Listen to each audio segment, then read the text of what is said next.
Pa, malayo pa po ba yung pupuntahan natin? May gitsang oras na po tayong bumabiyahe ah. Malayo-layo pa, anak.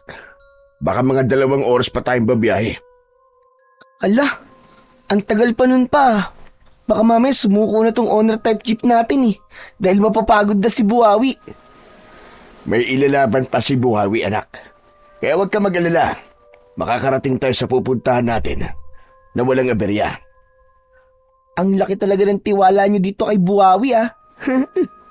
Siyempre naman, hindi ka pa nag-aaral nang mabili namin ng mama mo ang sasakyan to. Ilang taon na rin walang mama mo dahil sa sakit. Pero nandito pa rin si Buhawi at service pa rin natin hanggang ngayon. Kung sa bagay, kasi nga po, alagang-alaga niyo po si Buhawi. Kaya po hindi lumalaki ang sira ng sasakyan. Naaayos niyo po agad. Kaya nga, nag-aral din ako ng pagmemekaniko eh. Para kapag may problema si Buhawi, ay ako na mismo ang bahalang gumamot. Ano nga ba lugar yung pupuntahan natin, pa? Sabi ng kumpare ko, bayan daw ng Santa Catalina. Patuloy sa pag-uusap ang mag-ama habang tumatakbo ang sasakyan. Biglang huminto ang owner type jeep. Kasunod ang biglang pag-usok ng makina ng sasakyan. Naku po, naloko na. Uminit na ang ulo ni Buhawi, pa. Nag-overheat ang makina. Anak ng teteng, oo. Pa, napagod na po siguro si Buhawi. Kasi kanina pa po. Hala, sige. Bumaba na muna tayo. At nang makapagpahinga na rin si Buhawi. Bumaba ang mag-ama ng sasakyan. Binuksan ni Mang Rodan ang hood ng sasakyan upang sumingaw ito at lumabas ang usok mula sa makina. Kinuha niya rin ang tubig sa driver's seat at binuhusan yun. Nagdagdag din siya ng tubig. Pagkatapos ay iniwan muna ng mag-ama ang sasakyan at naglakad-lakad. Pa, ano na po kayang lugar to, no? Tignan niyo oh. Parang antahimik. Para pong walang nakatira dito, no? Wala akong natatanaw ng mga bahay. Oo nga eh. Tama ka, anak. Parang malayong malayo na to sa mismong bayan. Grabing tahimik dito. Tama ka, anak. Itong sinasabi nila na nakakabinging katahimikan. Maya-maya pa ay may mga ibon na dumating at nagliliparan. Kaya ang katahimikan ng lugar na yon ay napalitan ng ingay mula sa mga huni ng maliliit na ibong lumilipad. Hala pa, tignan nyo. Ang daming ibon. Saan kaya sila galing, no? Ang dami nila, oh. Grabe. Baka may mga pugad ng mga ibon na yan dito, anak. O kaya, may lungga sila at doon sila galing. Naaliw ng husto ang mag-ama sa mga maliliit na ibong nagliliparan na tila ba naglalaro. Ang ilan sa kanila ay tila naghahabulan pa. May mga dumapo sa mga sanga ng puno, subalit umaalis din kapag nilalapitan ng ibang ibon. Pasado 4:00 na ng hapon ng mga sandaling yon. Ang totoo ay nagdalawang isip si Rodan sa imbitasyon ng kaibigan dahil nga malayong probinsya ang tirahan nito. Kaya lamang nahiya siyang hindian ang matalik na kaibigan. Kaya kahit malayo ay nagpursigi siyang puntahan at isinama nga si Chico dahil ayaw din ni Mang Rodan na maiwang nag-iisa sa kanilang bahay ang kanyang anak. Maya-maya pa ay nagbalik na ang mag-ama sa kanilang sasakyan. Ganap na ring nakapagpahinga ang sasakyan na pinangalanan nilang si Buhawi. Sana pa, makisama po si Buhawi. Gaya ng sinabi ni Chico, ay nakisama naman ito. Hindi nahirapan ang kanilang ama nang i-start ang sasakyan. Agad naman itong umandar. Kaya naman, napangiti si Mang Rodan dahil alam niyang nasa kondisyon uli si Buhawi. Ayos ka talaga, Buhawi. Antibay mo. Marunong ka talagang makisama. Dapat po talaga makisama siya, Tay. Dahil lagot po tayo kapag di po siya nakisama. Hindi tayo makakarating sa pupuntahan natin. Hindi tayo makakaatid ng binyagan ng anak ng kumpare nyo. Ama ka, anak. Nako, alam mo, kung wala lang akong utang na loob sa kaibigan kong yun, hindi ko pupunta ng binyag ng anak niya kung alam ko lang na ganito pala kahirap ang biyahe. Si Papa talaga parang gusto niyo pa pong magsisi ah. Eh yun na nga eh. Kung babalik tayo, mukhang mas malayo pa yung lalakbay natin. Kaya tuloy na lang. Saka masarap naman pong bumiyahe pa eh. Nakakatuwang pagmasdan ng magagandang tanawin na dinaraanan natin. Kung sa bagay, para bang sa mga picture ko nga lang nakikita ang ganito kagandang view eh. Tama po kayo pa.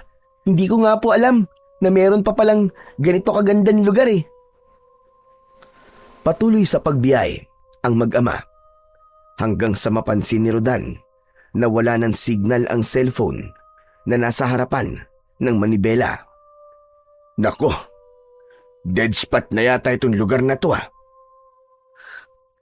Lalong mahihirapan tayong makontak ang kumpare nyo pa. Hindi niya nabanggit sa akin na walang signal ng cellphone dito sa pupuntahan natin. Nasa syudad kasi siya nang magkausap kami sa cellphone. Sana makarating po tayo sa lugar nila pa. Magtatanong-tanong na lang tayo. Imposible kasing matawagan ko pa siya.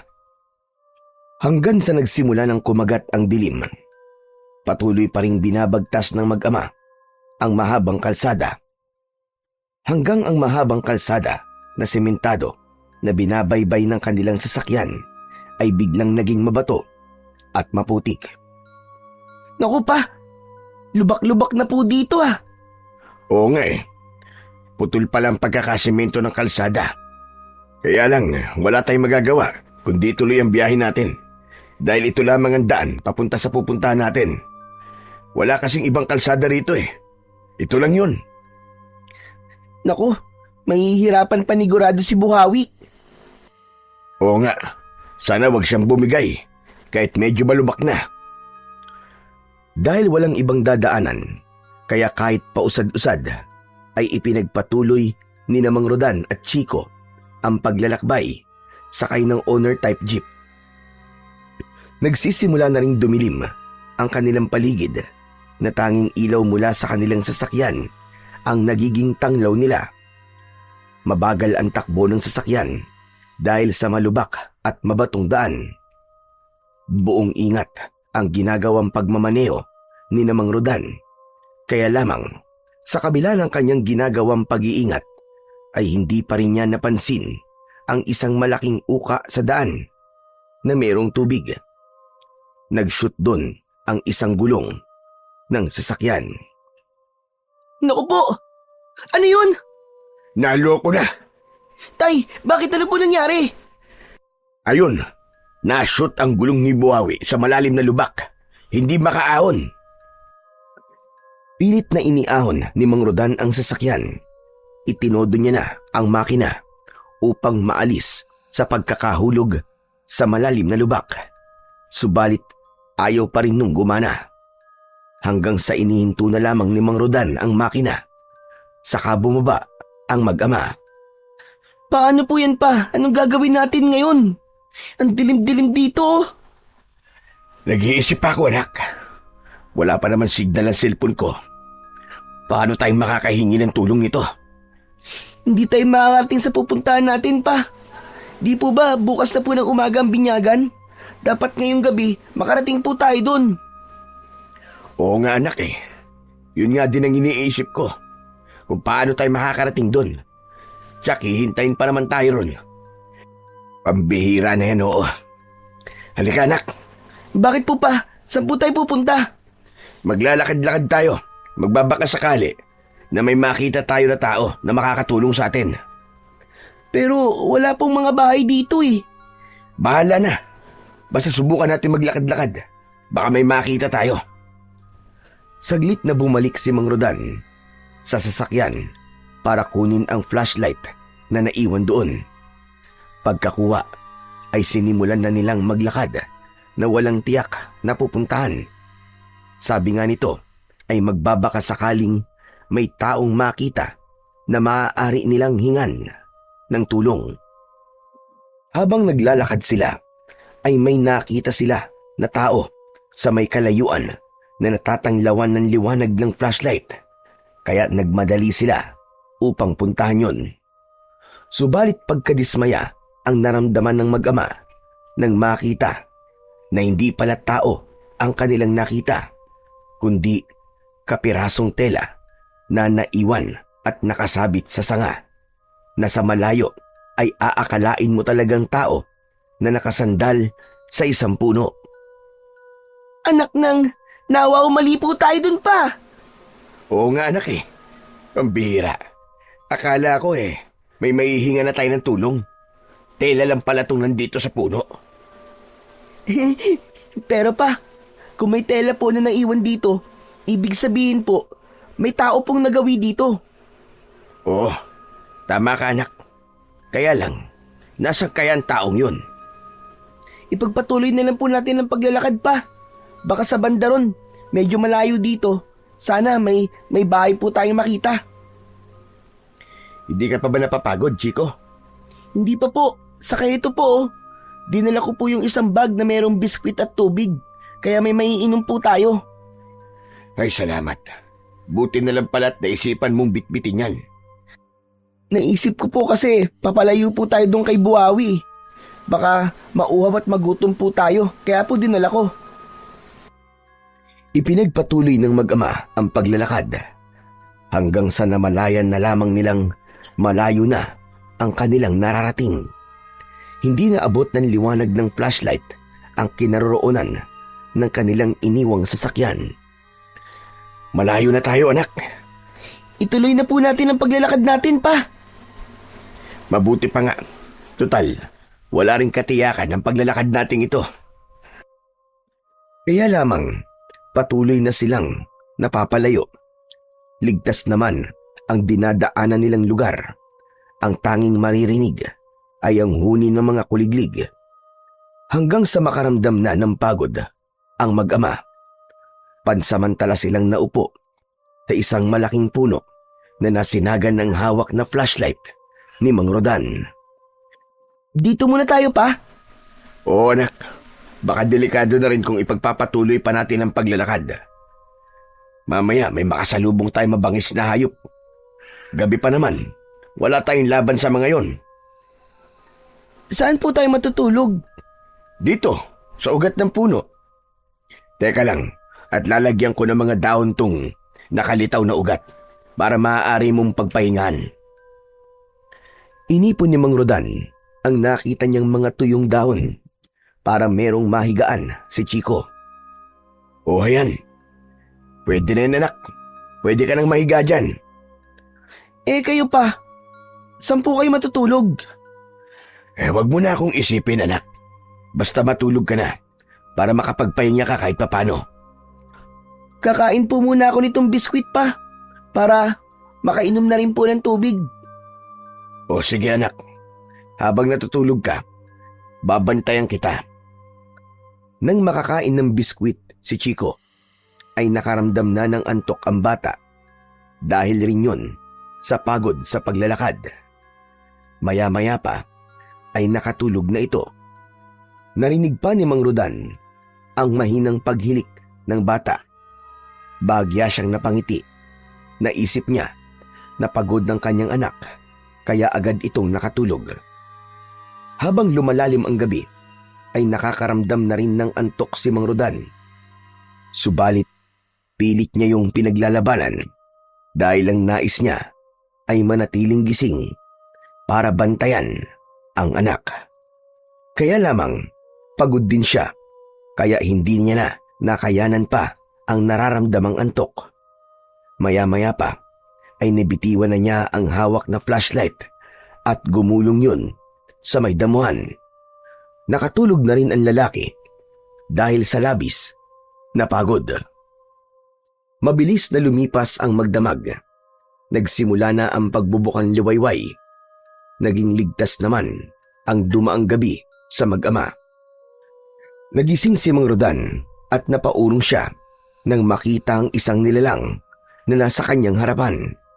Sunod na ring nagising si Chico na napangangapa. Nasa harap nila ang isang batang lalaki na kasing edad ni Chico. Teka, sino ka? Shamboy! Shamboy ang pangalan ko! Mukha namang mabait ang batang nagpakilala sa pangalang Samboy. Nakangiti pa ito sa mag-ama. Dito ka ba nakatira, Samboy? Opo, pero medyo malayo pa po ang tirahan namin. Habang kausap ni Samboy ang mag-ama, ay may babaeng nagmamadali na dumating. Ikaw na bata ka. Kung saan ka nagpupunta? Akala ko ikaw na paano ka na?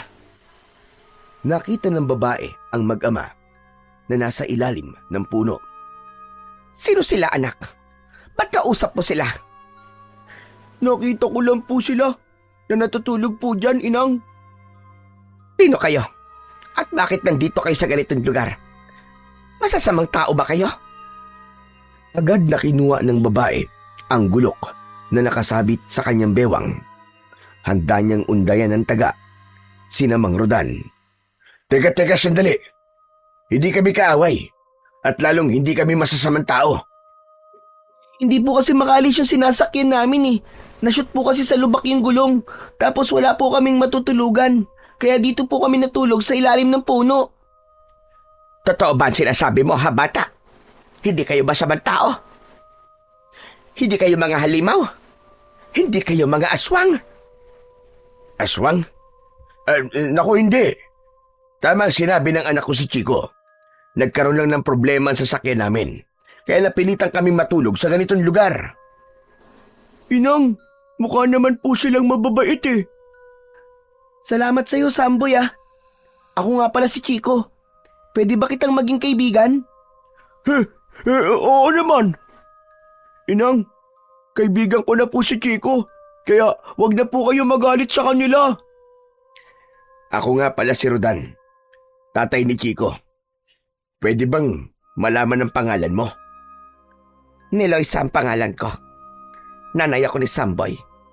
Sabi nyo, nagkaroon ng problema ang sinasakyan nyo. Paano kayo makakalis dito? Yun nga ang iniisip ko eh. Gusto ko sanang humingi ng tulong para maalis yung gulong ng sasakyan namin doon sa pagkakalubog sa hukay. Meron kayang pwedeng tumulong sa amin? Ewan ko. Kung maaari silang pakiusapan. Mga kapitbahay mo ba? Mga kababaryo ko. Subukan natin. Maaari ba kami sumama sa'yo? Wag. Wag na kayo sumama. Bakit? Gusto kong humingi ng tulong sa kanila para maalis ang gulong ng sasakyan namin at may pagpatuloy namin ng anak ko ang pagpunta sa destinasyon namin. Baka sakaling umabot pa kami. Inang, isama na po natin sila. Pero anak, kawawa naman po sila dito. Saka baka po nagugutom na rin sila. Bagamat nagdadalawang isip si Loisa, ay pumayag na rin siya sa pakiusap ng anak na si Samboy upang isama ang mag-ama sa kanilang tirahan.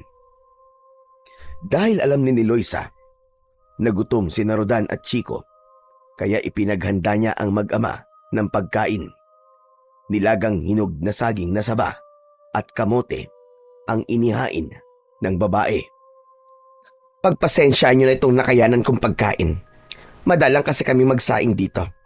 Kadalasan na 3 beses sa isang linggo. Kaya ito lang ang maipapakain ko sa inyo. Maraming salamat ni Loisa. Kami nga ang nahihiya dahil nakaabala pa kami sa inyo. Papa, pwede na po ba akong kumain? Mukhang masarap po itong nilagang saging at kamote na ibinigay po ni Aling ni Loisa eh. O sige anak, kumain ka na. Samahan mo kaming kumain, Samboy. Hindi na, Chico. Kayo na lang ng papa mo. Saka, busog pa naman ako eh. Marami na rin akong nakain kanina. O siya, sige. Maiwan ko muna kayo. Meron akong kailangan puntahan. Sige ni Loisa. At salamat nga pala sa pagkain ha. Walang anuman. Lumabas na ng bahay ang babae at tuloy-tuloy na umalis. Kaya naiwan sa bahay sina Rodan at ang dalawang bata. Nagsimula na rin kumain si Rodan dahil nakaramdam na rin siya ng gutom. Samboy, kayo na lang ba ng inang mong nakatira dito sa bahay na to?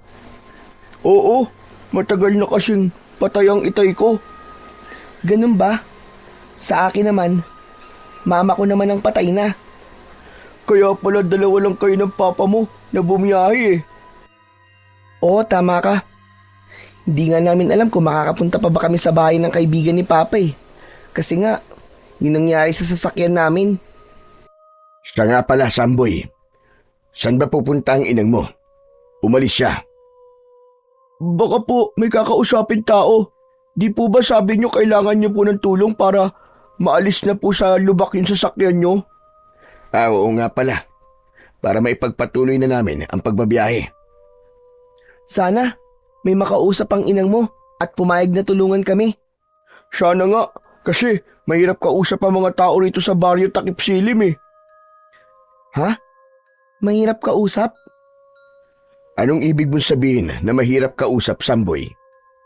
Hindi po kasi sila basta nahihinga ng tulong, lalo na po kapag may dayo na naliligaw dito sa baryo namin. Ayaw nilang tumulong? Opo, kaya nga madalas hindi kagad nakakaalis sa mga estrangherong napapadpad dito eh. Ibig mo ba sabihin, Samboy, mga suplado sila? Basta, sabi ni Inang, mahirap silang kausap, lalo na yung mga kalalakihan. Pero bakit kayo hindi naman? Tinulungan niyo pa nga kami ng papa ko. Iba kasi kami sa kanila. Pero dito kayo nakatira, di ba? Oo, matagal na kami rito. Dito rin ako ipinanganak.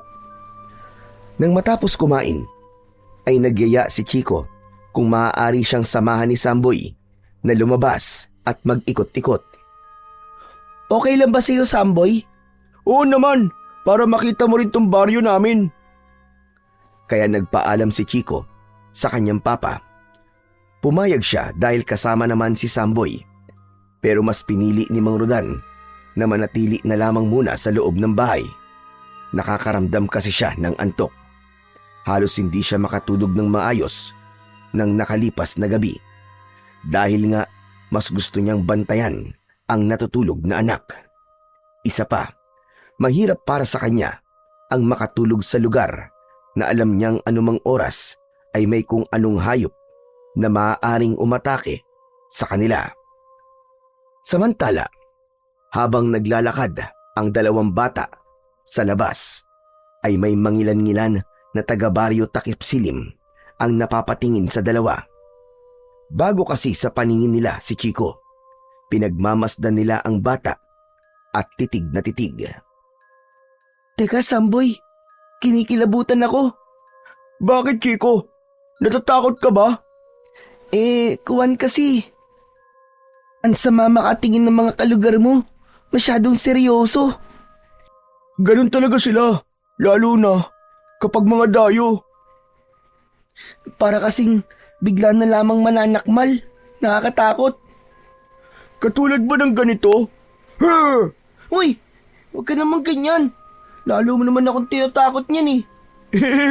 Masyado ka naman matatakotin. Basta, huwag mo nilang silang pansinin. Hanggat kasama mo ako, walang makikialam sa'yo dito. Kung sa bagay, sa kabisita mo kami, di ba? Kaya sagot mo ako. Parang gano'n na nga. Kasi, niyaya ko kayong pumunta dito sa bahay. Teka nga pala, ba't mo naisipang yayain kami ni Papa sa bahay nyo? Kasi nga, nakita ko na mukha naman kayong mababait. Saka, para may ibang tao kaming makausap ni Inang. Bakit? Hindi ba nagsasalita yung mga taga rito sa baryo nyo? Nagsasalita naman. Kaya nga lang, paminsan-minsan lang. Ha? Anong ibig mo sabihin paminsan-minsan? Kasi nga, mas gusto nilang nasa loob lang sila ng bahay. Kung ganun pala, kukonti dito sa inyo mga marites. Ha? Marites? Pangalan yun ng isang kilala ni Ina na pinupuntahan namin minsan? Ang ibig ko sabihin, yung mga babaeng mahihilig magkwentuhan, hindi pangalan. Yung nagkikismisan ba? Marites kasi ang tawag dun sa amin eh. Uy, meron din ganun dito, pero ilan lang. Hindi kasi sila pwedeng magkwentuhan sa labas ng bahay eh. Kasi nga, baka may magalit sa kanila. Delikado. Bakit naman delikado? Baka maging dahilan ng away. Mahirap kasi kapag nag-away-away ang mga taga rito sa baryo Takip Silim. Posibleng mauwi sa patayan. Ha? Ganun sila katatapang? Patayang kagad? Kaya nga hanggat maaari ay walang away na dapat mangyari dito. Kasi magiging magulo at madugo. Nagpatuloy sa paglalakad ang dalawang bata, kaya hindi nila namalayan na malayo na pala ang nararating nila. Samantala, sa bahay kung saan naiwan si Mang Rodan ay nakaidlip na rin siya saglit. Subalit wala pa rin si Neloisa. Hindi pa rin bumabalik ang dalawang bata. Naalala ni Rodan ang cellphone na nasa bulsa ng suot niyang pantalon. Kinuha niya yon para lang madismaya dahil wala talagang signal ang kanyang cellphone at malapit na rin madrain ang battery. Kaya lalo nang siyang nawalan ng pag-asa na may matatawagan para humingi ng tulong. Naisa nang matulog uli ni Rodan nang may maramdaman siyang tila ingay. Subalit mahinang tinig yun. Kaya mula sa pagkakahiga sa isang kawayang upuan ay bumangon si Rodan at sumilip sa labas ng bahay. Nakita niya na may mga taong naroroon. Marahil ay nasa 6 ang bilang ng mga ito. Mga babae at lalaki at nakatingin sa bahay na kinaroroonan niya. Bakit kaya parang nakabantay dito sa bahay ang mga taong yun? Ibinukas ni Mang Rodan ng bahagya ang pinto at nakita siya ng mga taong tila nag-aabang. Matalim ang titig ng mga ito sa kanya. Subalit hindi nila magawang lumapit. Maya-maya pa ay nakita niyang dumating si Neloisa. Dinig na dinig niya na ipinagtabuyan nito ang mga taong tila nagbabantay sa harap ng bahay. Agad na pumasok ng bahay si Neloisa at isinara yun. Pasensya ka na sa mga yon ha? May kailangan ba sila? Wala. Nag-uusyoso lang ang mga yon. Kanino? Sa akin ba? Oo. Ngayon lang sila ulit nakakita ng estrangherong napadpad dito. Pero katulad nyo rin akong tao, di ba? Huwag mo na lang silang pansinin. Pabayaan mo na. Siya nga pala ni Loisa. Tungkol sa nasabi ko sa'yo, para makaalis na kami rito. Pasensya ka na. Ayaw nila. Walang gustong tumulong sa amin, ganun ba? Oo. Hindi ko sila mapilit. Tama nga pala sinabi ni Samboy. Mahirap kausap ang mga taga rito sa inyo. Asan nga pala ang dalawang bata? Hindi ko nakikita. Lumabas sila. Sinamahan ni Samboy si Chico para maglakad-lakad. Ano ka mo? Hindi nila dapat ginawa yun. Bakit naman? Basta. Teka, aalis muna ako. Saan ka pupunta? Hahanapin ko ang dalawang bata. Sasamahan na kita. Hindi. Dumito ka lang. At huwag kang lalabas hanggat hindi ako dumarating. Bakit ba ni Loisa? May problema ba? Basta. Sumunod ka na lamang sa bilin ko. Mamalagi ka rito sa loob ng bahay. At huwag na huwag kang lalabas kahit na ano pa ang mangyari. Nagtataka si Rodan sa sinabi sa kanya ng babae. Hindi malinaw sa kanya kung bakit. Kaya lamang, mas alam ni Loisa ang ginagawa niya. Kaya sinunod na lamang niya ito. Hindi lumabas ng bahay si Rodan. Agad namang nakita ni Loisa ang dalawang bata nang hanapin niya ang mga ito. Inang, pauwi na po kayo. Kanina pa ako nakauwi. At nalaman ko nga na umalis kayo ni Chico. Kaya hinanap ko kayo. Sinamahan po ako ni Samboy na maglakad-lakad po. Hindi niya dapat ginawa yon, Samboy. Nainip po kasi sa bahay si Chico. Kaya sinamahan ko lang po. Buti na lang. Walang masamang nangyari sa inyong dalawa. Po, Bakit po? Dahil hindi ka taga rito, Chico. Kasama naman po niya ako, Inang. Kahit na ba? Paano na lamang kung may gumawa ng masama sa inyo? Lalo na kay Chico. Inang, hindi ko naman po hahayaang mangyari yun eh. Siyempre po, ipagtatanggol ko po ang bago kong kaibigan. Hindi yun ganun kadali. Mabuti pa, umuwi na tayo. Aling ni Loisa, nasan po si Papa? Naiwan siya sa bahay. Pinagbawalan kong sumama sa akin. Isinama na ni Loisa ang dalawang bata upang umuwi.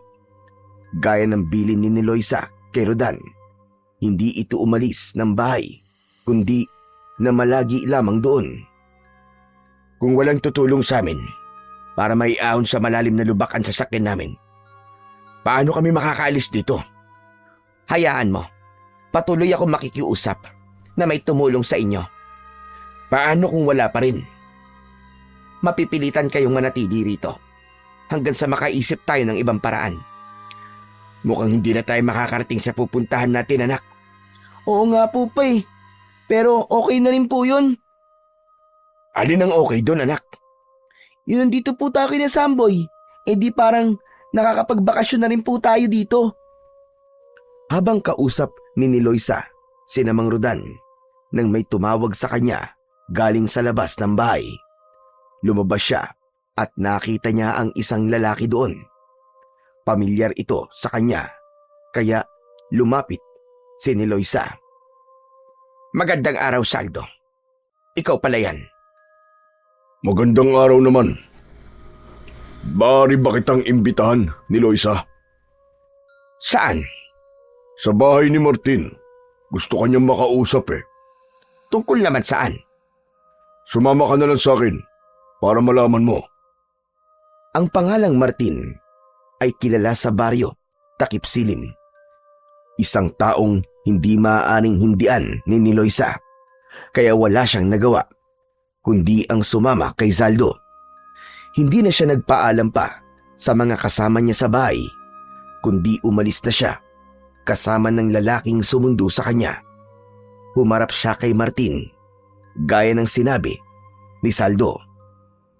Mabuti naman at pinagbigyan mo ang imbitasyon ko sa iyo ni Loisa. Makakatanggi ba ako? Kung sa bagay, walang tumatanggi sa sinasabi ni Martin. Ano bang kailangan mo sa akin, Martin? Isang mahalagang bagay ni Loisa. At talagang hindi ka pa rin sumisira sa ating usapan. Alam ko na kung anong ibig mong sabihin, Martin. Dapat lang. Dahil yun naman talaga ang silbi niyo ng anak mo. Alam ko yon. Kaya nga, hindi ka maaaring tumanggi. Naiintindihan mo ba ako? Oo. Naiintindihan ko, Martin. Tahimik lamang si Loisa na nakinig sa mga sinabi ni Martin. Alam niya ang tinutukoy ng lalaking kaharap.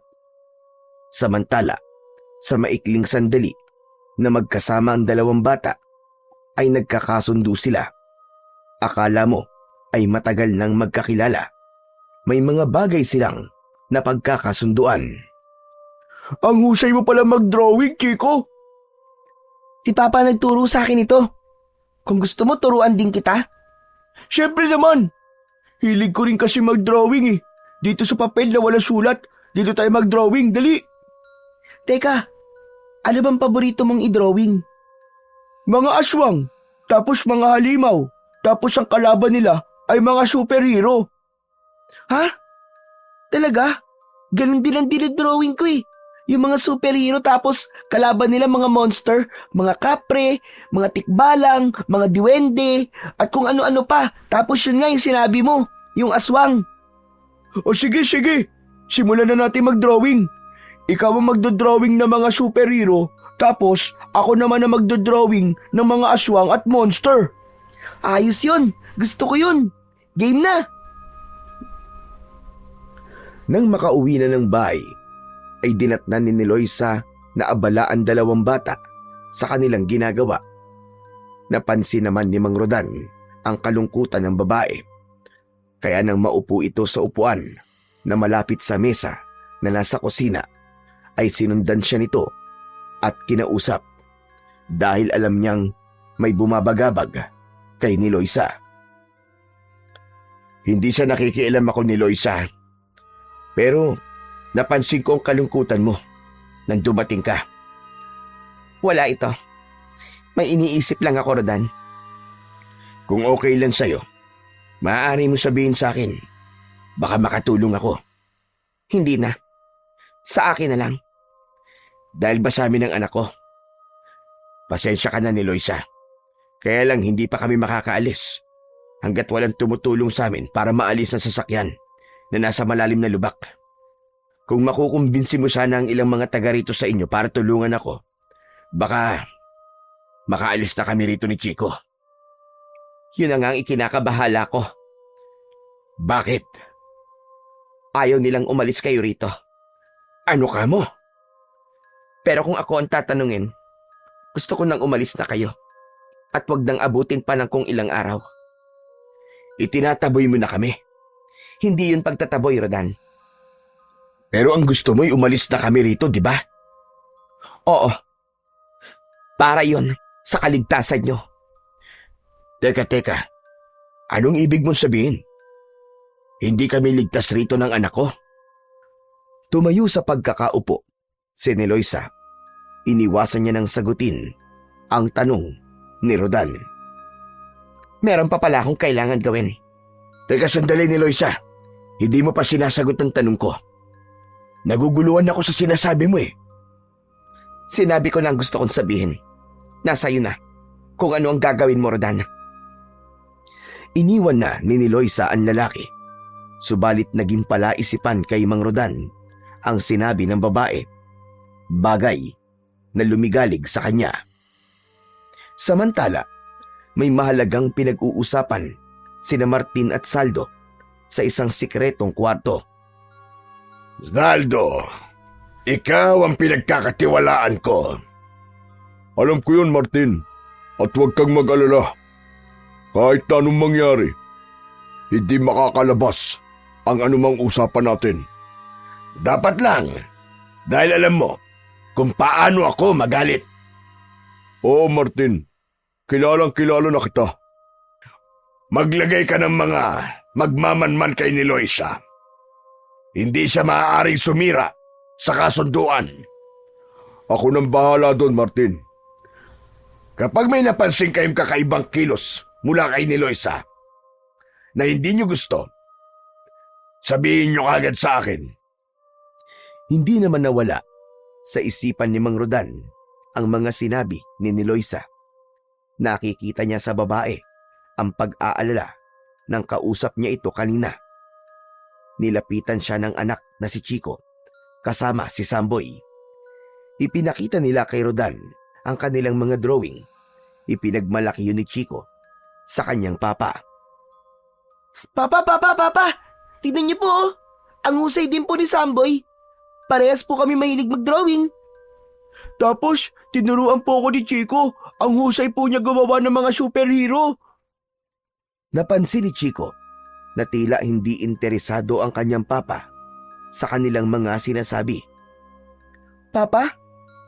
Bakit po? May tinatanong ka ba, anak? May iniisip po ba kayo, Mang Rodan? Oo. Pasensya na kayo kung hindi ko ganun narinig ang mga sinabi nyo kanina. At teka, tungkol ba rito sa mga drawing nyo at sinasabi nyo sa akin? Opo, Papa. Kasi po, mahusay din po mag-drawing si Samboy. Sana nga po. Huwag na muna kayong umalis eh. Kasi po, ngayon lang po ako nagkaroon ng kaibigan na kagaya po ni Chico. Hindi ko po kasi kaibigan yung mga bata po dito sa amin. Kakaiba po kasi sila. Kaya ayaw ko rin pong nakipagkaibigan sa kanila. Anong kakaiba ang ibig mong sabihin, Samboy? Hindi po sila mahilig makipagkaibigan. Hindi po sila katulad ni Chico. Kahit ngayon ko lang po siya nakilala, parang matagal na po kami magkaibigan. Papa, pwede po bang magtagal po tayo rito ng ilang araw? Hindi ko rin masasabi kung ilang araw ba tayong mananatili dito, anak. Dahil hanggat walang tumutulong sa atin, hindi tayo makakalis dito sa baryo Takip Silim. Tila hindi gaanong apektado si Chico sa sinabi ng kanyang ama dahil ang totoo ay nawiwili siya dahil meron siyang nakakalaro na bago niyang kaibigan. Sapagkat sa kanilang tirahan ay halos wala rin siyang kalaro. Unang gabi ni Rodan at Chico sa bahay ni Loisa. Lubha na siya nag-aalala at nababahala. Pasensya na kayo ni Loisa. Baka sobra na kaming nakakaabala sa inyo. Wala namang problema sa akin na nandito kayo. Pero yung sasabihin ng mga kapitbahay mo, baka mag-isip sila ng hindi maganda tungkol sa'yo. Wala akong pakialam sa kanila. Hindi ka ba okay sa kanila ni Loisa? Hindi sa ganon. Kaya lamang, iba kasi ang interest nila. Saka hindi sila mahilig gumawa ng chismis. Dahil ibang bagay ang kanilang binibigyan ng halaga. Pero habang nandito kami ng anak ko, huwag kang mag-alala. Kami na muna ang bahala sa inyo. Pwede nyo kaming maging bantay. Bantay? Oo, para walang masamang mangyari sa inyo. Kung may manloob dito sa bahay mo, ako ang haharap sa kanila. Sabi ko naman sa iyo, Rodan, ligtas kami ng anak ko. Walang makikialam sa amin. Pero dalawa lang kayo rito. Ang totoo niyan, kayong dalawa ang dapat mag-ingat. Lagi mong sinasabi yan, pero ayaw mo namang ipaliwanag sa akin. Dahil hindi pwede. Bakit naman? Nag-iingat lang ako. Tungkol sa sinabi mo na mas mabuti kung aalis na lang kami. Para saan ba yun? Hindi ko na kailangan ipaliwanag. Dahil kayo mismo ang siyang makakadiskubre nun. Napailing na lamang si Rodan. Hindi pa rin niya mapilit si Loisa na sabihin sa kanya ang hiwagan laging sinasabi nito. Kaya lalo lang siyang pinag-iisip kung ano nga ba ang tungkol doon. Madilim na ang paligid. Maaari na kayo magpahinga. Pero maaga pa. Maagang nagpapahinga ang mga taga rito. Kaya nga, maaga rin kumakain. Basta pagdating ng dilim, karamihan sa mga taga rito ay nasa loob na ng kani-kanilang mga bahay. Maaga ring nakatulog si Mang Rodan at Chico. Natulog sila sa ibaba ng bahay habang ang mag-inang ni Loisa at Samboy ay nasa itaas. Malalim na ang gabi nang may marinig na kakaibang tunog si Mang Rodan. Ilang ulit na tunog na tila huni mula sa isang uri ng tambuli na sinundan pa ng dagundong mula sa isang kakaibang uri ng tambol. Anong ingay yun? Parang pagsisimula ng isang seremonya. Pinakinggang mabuti ng lalaki ang narinig na dagundong na paulit-ulit. Nasundan yon ng tila matitinis na sigawan ng mga tao. Ano kaya yon? Kailangan makita ko at malaman kung ano at saan galing yon. Tumayo si Mang Rodan at nagtungo sa pintuan para lumabas ng bahay. Kaya lamang nakasara yon at mahigpit ang pagkakasara. Ginamitan pa yun ng kadena at kandado para lang matiyak na hindi basta mabubuksan ang pinto ng bahay. Iisa lang ang ibig sabihin ng kandadong ikinabit dito ni Loisa. Ayaw niyang magpalabas ng bahay. Pero paano ko malalaman yung naririnig ko? Walang nagawa si Mang Rodan para buksan ang pinto dahil sa mahigpit na pagkakakandado. Kaya naman, bumalik na lang siya sa kanilang higaan ni Chico. Gusto sana niyang gisingin si Loisa para magtanong, pero umiral sa kanya ang hiya. Nakikituloy na nga lang sila, mang-iistorbo pa siya. Yun ang pumasok sa isipan niya. Kaya nagpasya na lamang siya na bukas paggising na lamang nila sa kanya aalamin kay Loisa ang tungkol sa kanyang narinig. Subalit nang mahiga na ulit si Mang Rodan, ay iba pang ingay ang kanyang narinig. May mga yabag at pagaspas ng kung anong uri ng hayop ang tila nasa labas ng bahay. Ano kaya yun? Humanap ng mga siwang ang lalaki upang makita kung ano ang nangyayari sa labas ng bahay. Subalit nang may makita siyang siwang ay wala naman siyang maaninag sa labas. Madilim doon at tila naging maramot ang buwan para magbigay ng kahit konting liwanag. Ang ingay na naririnig ni Rodan ay ramdam niyang tila hindi umaalis at paikot-ikot lamang sa bahay.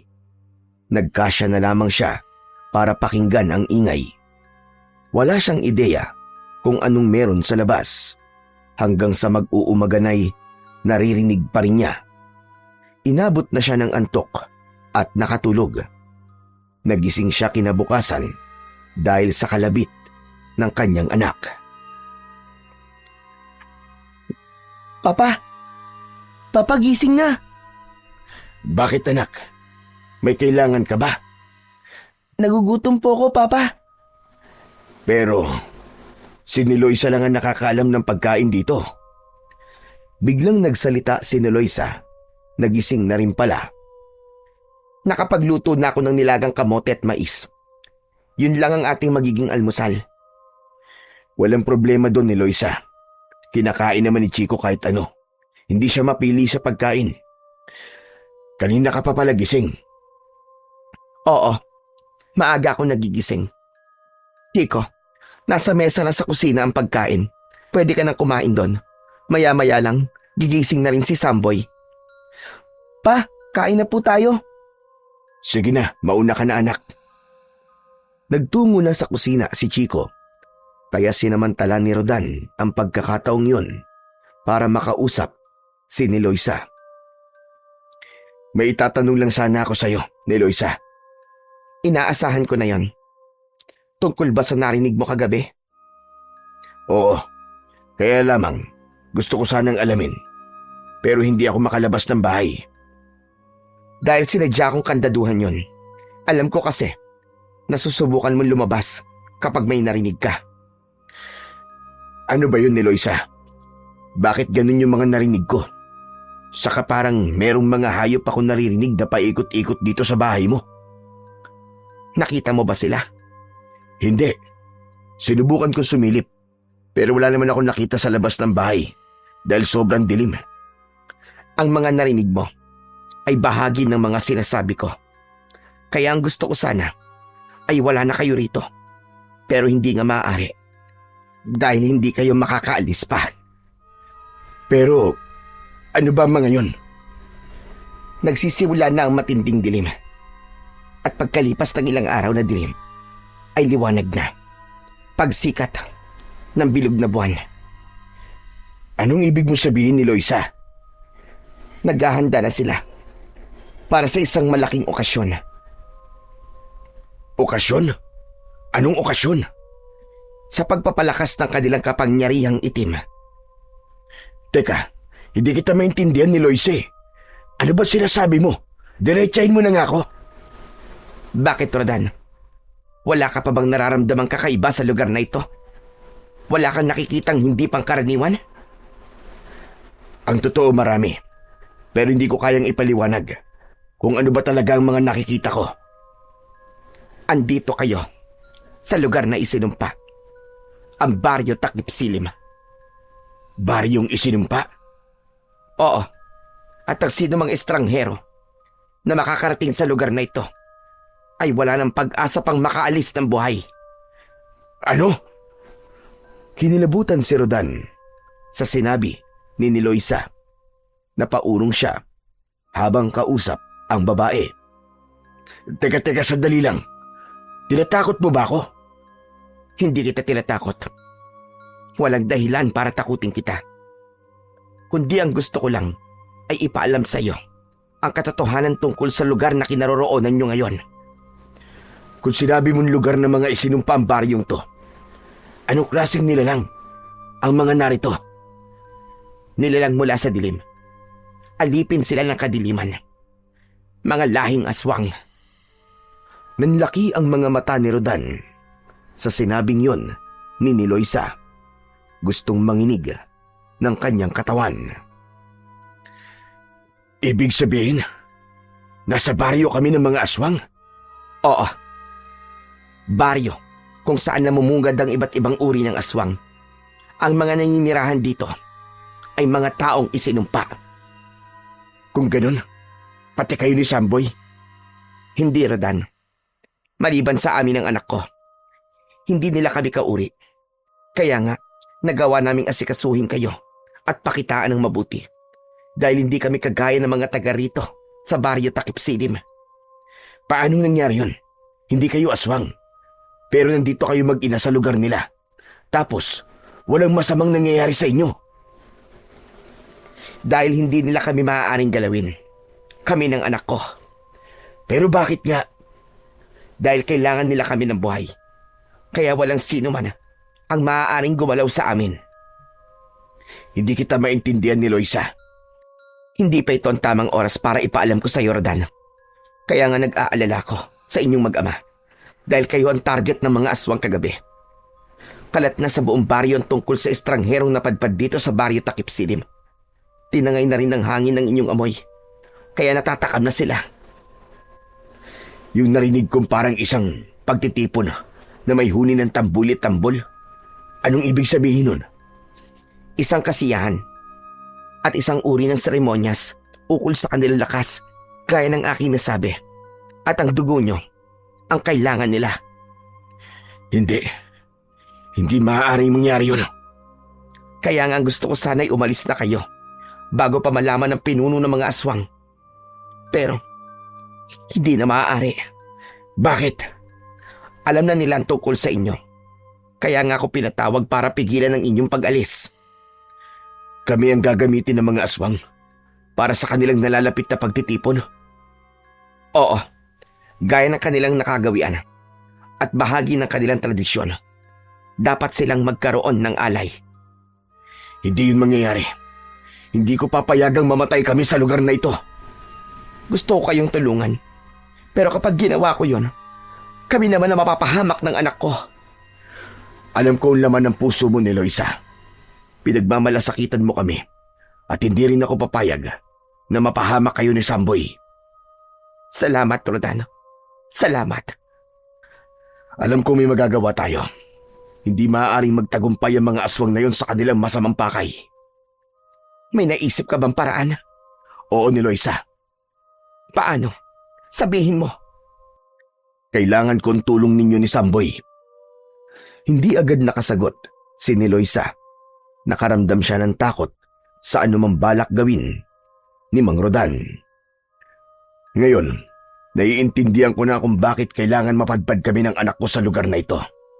Dahil sa isang mahalagang bagay, sa isang misyon na siguro'y nakatadhana talaga para sa akin. Hindi ko alam kung makakaya kong tulungan ka, Rodan. Ni Loisa, walang ibang maaaring tumulong sa akin dahil ikaw lang ang nakakaalam ng pasikot-sikot sa baryong ito at nakakakilala sa mga taga rito.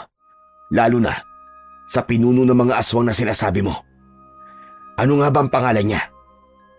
Martin, isang malaking tao na bundat ang tiyan dahil na rin sa kanyang katakawan. Katakawan? Oo, wala siyang kabusugan. Dalawa sila ng kanyang kanang kamay. Si Saldo. Silang nasusunod sa baryong ito. Ginagamit niya ang mga kauri niyang aswang para sa kanilang sariling pakinabang. Ang ibang aswang dito ay mga taong kinamkam nila ang kayamanan at ginawa silang aswang para maging alipin nila. Kung ganun, sila ang dapat mawala. Oo, pero hindi tayo kagad makakalapit sa kanya dahil may mga tuta siya. Ang ibig ko sabihin may mga alipores na pumuprotekta sa kanya. Sila muna ang haharap sa sino mang gustong kumalaban kina Martin at Saldo. Kahit gaano pa sila kalakas, kahit na makapangyarihan sila, meron silang magiging katapat. Sana nga, Rodan. Sana nga. Dahil matagal ko na rin gustong mawakasan na ang kanilang kasamaan. Lalo na't ang huli kong nalaman ay nagbabalak sila na lalo pang palaganapin ang kanilang hukbo. Ibig sabihin sasakupin na rin nila ang ibang lugar. Tama ka. At kapag nangyari yon, lalo lang lalaganap ang kasamaan At kawawa ang mga pangkaraniwang tao. Gagawin nilang mga aswang ang mga yon dahil sa ambisyon ni Martin na mamuno ng higit pa dito sa baryo Takip Silim, kundi ng isang malaking hukbo. Kaya nga nakikiusap ako sa iyo ni Loisa. Magtulungan tayo. Sa pag-iisa ni Rodan ay napapaisip siya kung tama nga ba ang kanyang naging desisyon. Pangungunahan niya ang paglipol sa mga aswang sa baryo Takip Silim. Kaya lamang sa papanong paraan. Alam niyang gusto lang niyang bigyan ng pag-asa si Loisa na may paraan pa para matapos ang malaking problema niya. Maging ang masugpo ang kasamaang pilit na pinapalawak ng mga aswang sa baryong yun. Habang nag-iisip, ay naalala ni Mang Rodan ang isang pangyayaring matagal na rin ang nakalilipas. Noong kabataan pa niya, ay mahilig siyang maglakbay hanggang sa nakarating siya sa isang bayan sa Zamboanga. Napadpad siya sa isang gubat dahil sa pangangaso. Subalit hindi inaasahan ay inatake siya ng isang tigre sa gubat. Buong akala niya ay katapusan niya na yon. Iniwan siya ng mabangis na hayop na duguan. Subalit may buhay pa siya nun. Hanggang isang matandang lalaki ang nakakita sa kanya. Tinulungan siya at iniuwi siya sa yungib na tirahan. Ginamot siya doon hanggang sa gumaling. Ilang buwan din ang naging pananatili niya sa gubat kasama ang matandang lalaking tumulong sa kanya. Ang pangalan nito ay si Apo Lucas. Magaling na ang mga sugat mo, Rodan.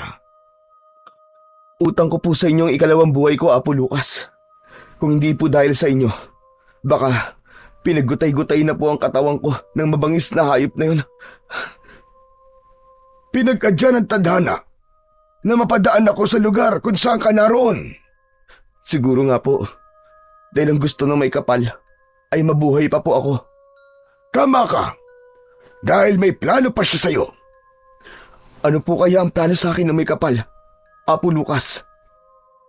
Darating din ang araw na malalaman mo yun, Rodan. Maraming salamat po sa pag-aalaga niyo po sa akin. Hindi ko po alam kung paano po ako makakaganti sa inyo, Apo Lucas.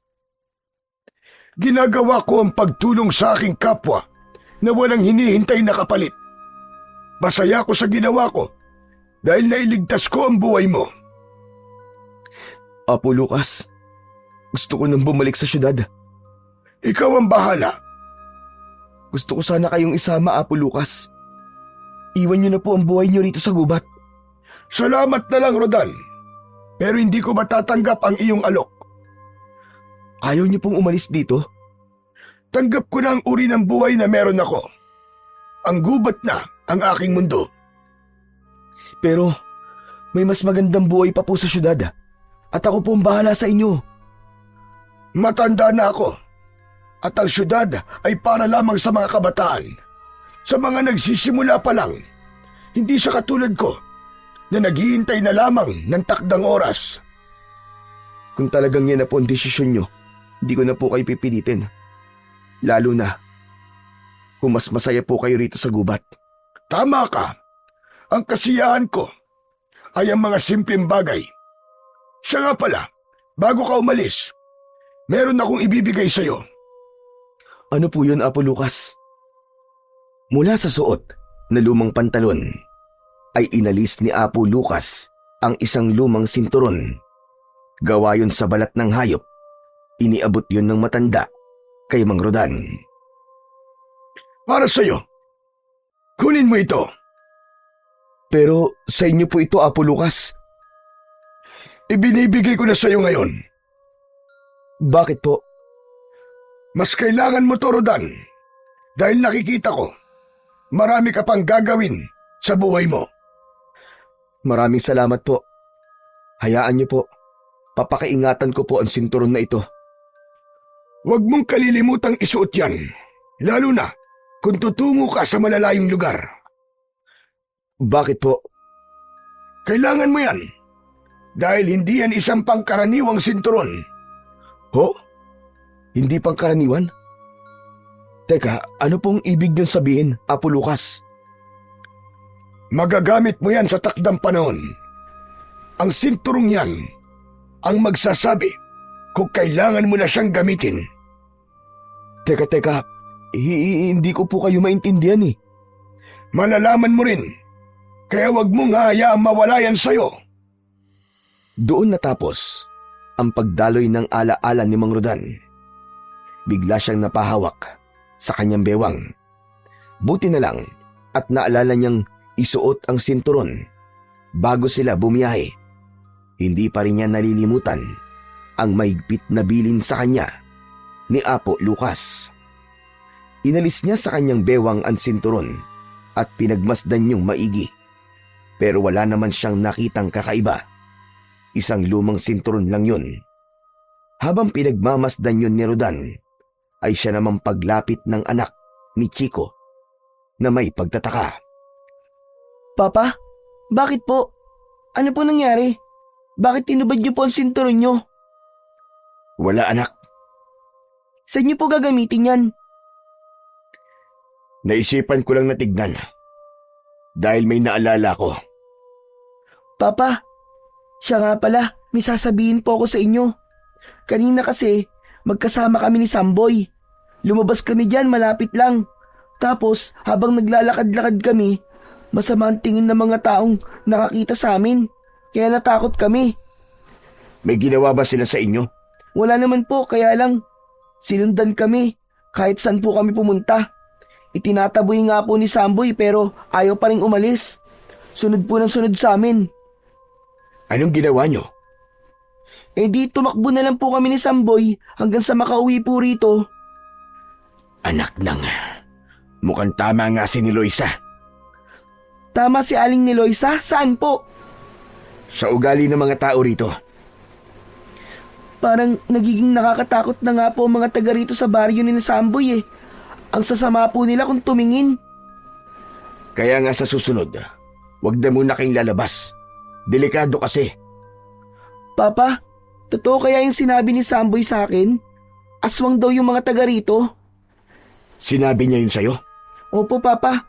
Kaya nga kinilabutan po ko eh. Kaya lang, bakit hindi naman sila napapahamak ni Aling ni Loisa? Anak, makinig ka. Tama si Samboy. Ha? Na mga aswang po ang taga rito sa baryo? Oo.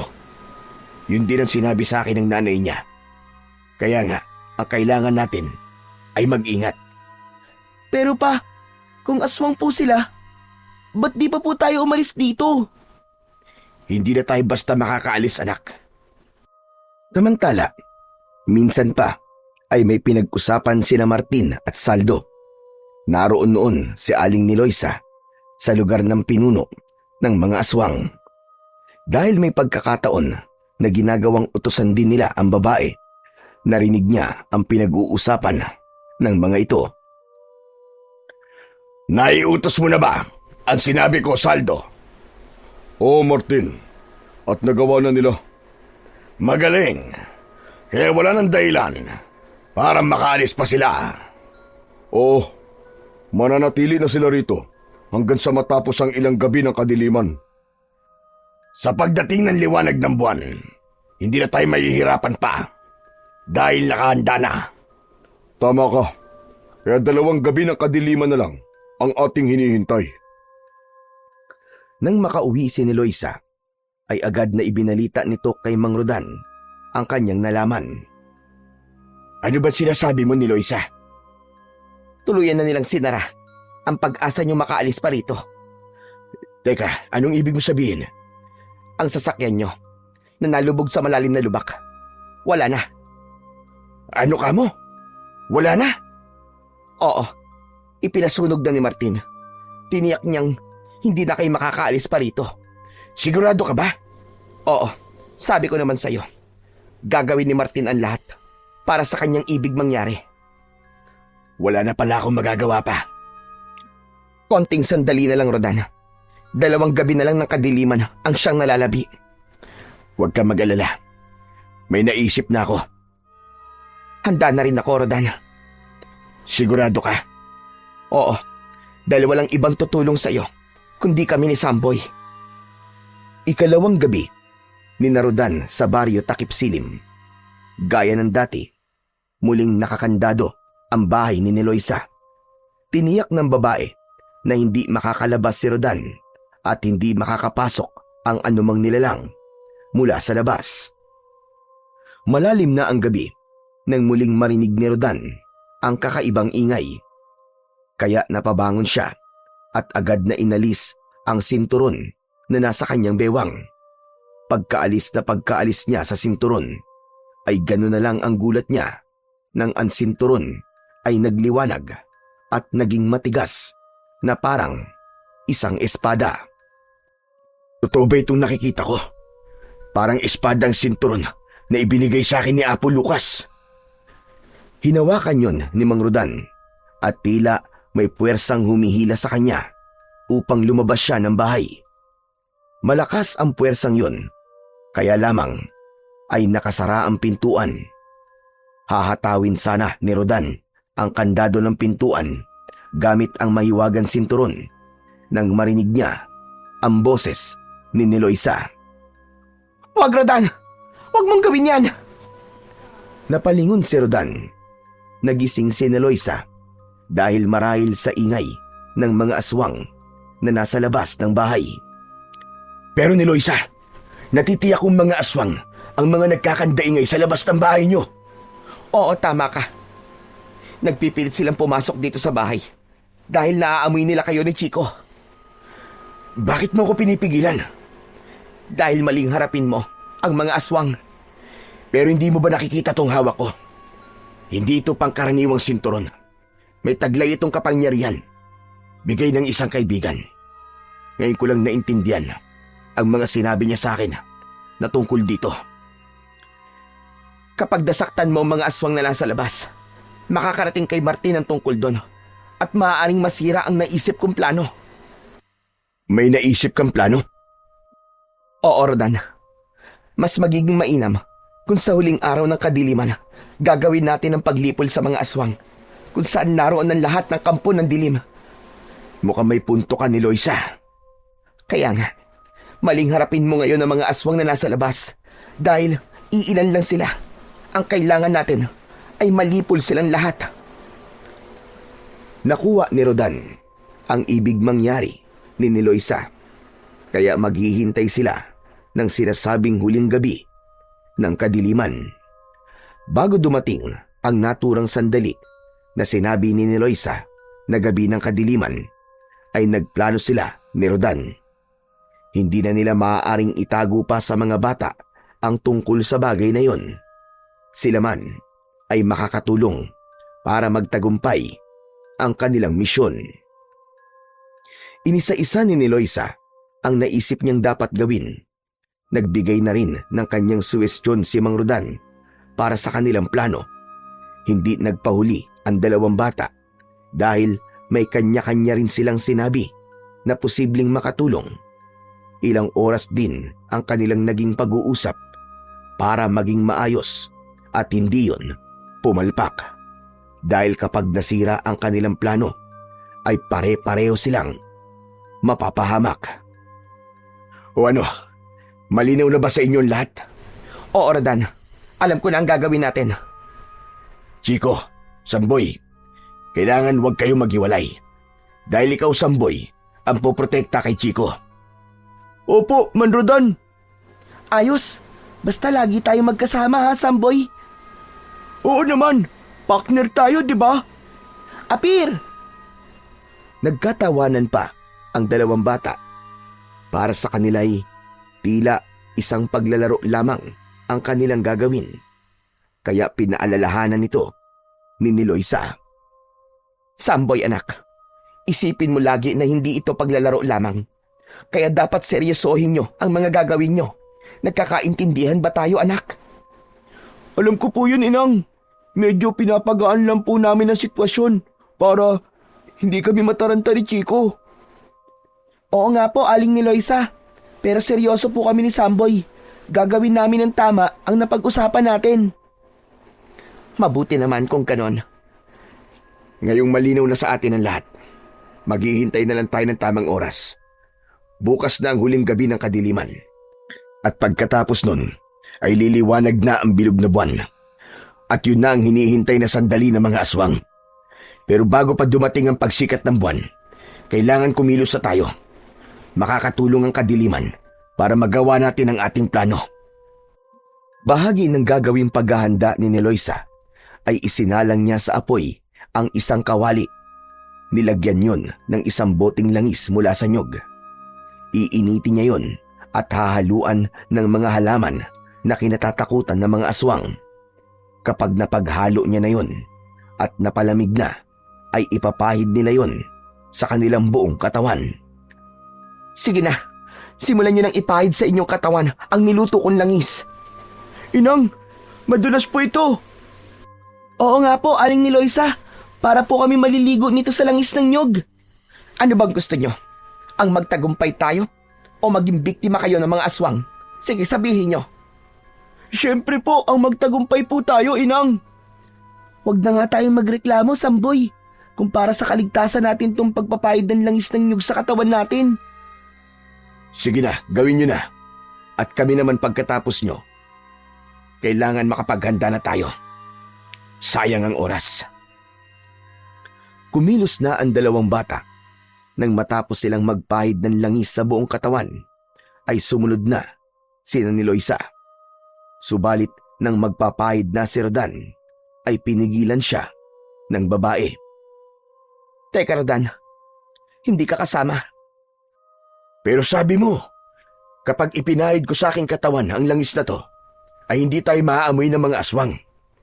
Ganun na nga. Pero sabi ko nga sa iyo, sa naging pag-uusap natin, ay kailangan ka nila. Kukunin ka rito ng mga tauhan ni Martin. Yun ang kanilang plano. Kapag nagpahid ka ng langis, malalaman nila yon at magdududa sila. Iiwan kitang nag-iisa dito sa bahay para kunin ka ng mga alagad ni Martin. Sige, sige. Naiintindihan kita. Doblehin mo ang iyong pag-iingat, Rodan. Huwag ka mag-alala. Andito ang makapangyarihang sinturon. Hindi niya ako pababayaan. Iwasan mo munang gamitin yan. Sabi nga, ang kailangan nating mabingwit at malipol ay hindi lang ang maliliit na isda, gaya ng mga sapsap at butete. Higit ay yung mas malalaki pa, yung dambuhala. Yun ang dapat nating hulihin. Oo, alam ko ni Eloisa. Naiintindihan ko. Kaya aalis na kami at may iiwan ka rito. Dahil yun din na naging utos nila sa akin. Iniwan na ni Eloisa si Rodan at isinama ang dalawang bata. Nagtataka ang mga ito, subalit ipinaliwanag ng babae ang dahilan. Habang naglalakad sila, ay labis ang pag-aalala ni Chico para sa kanyang papa. Aling Eloisa, okay lang po ba talaga dun si Papa? Oo, Chico. Walang masamang mangyayari sa kanya. Magtiwala ka. Saka diba, sabi niya may taglay siyang sandata laban sa mga aswang.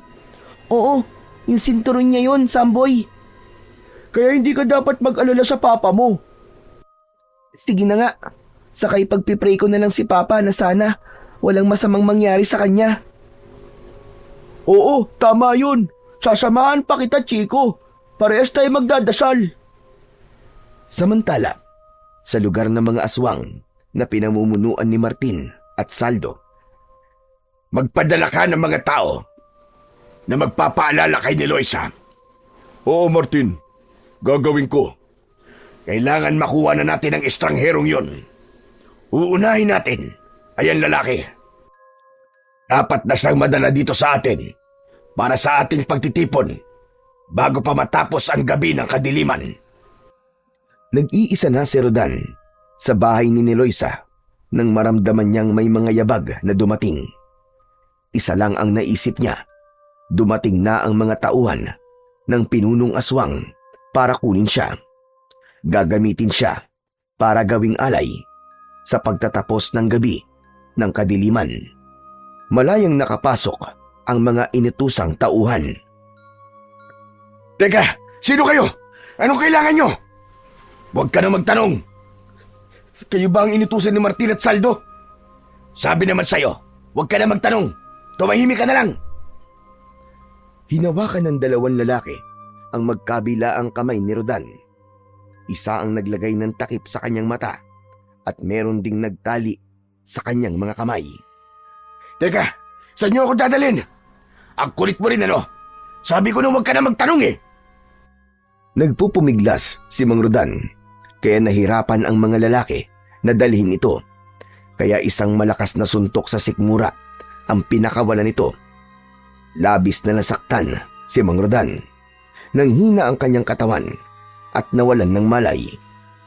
Dahil nawalan na ng malay si Mang Rodan, ay malaya na nila itong nabitbit. Inilabas siya ng bahay at isinakay sa isang kariton na hinila naman ng kalabaw.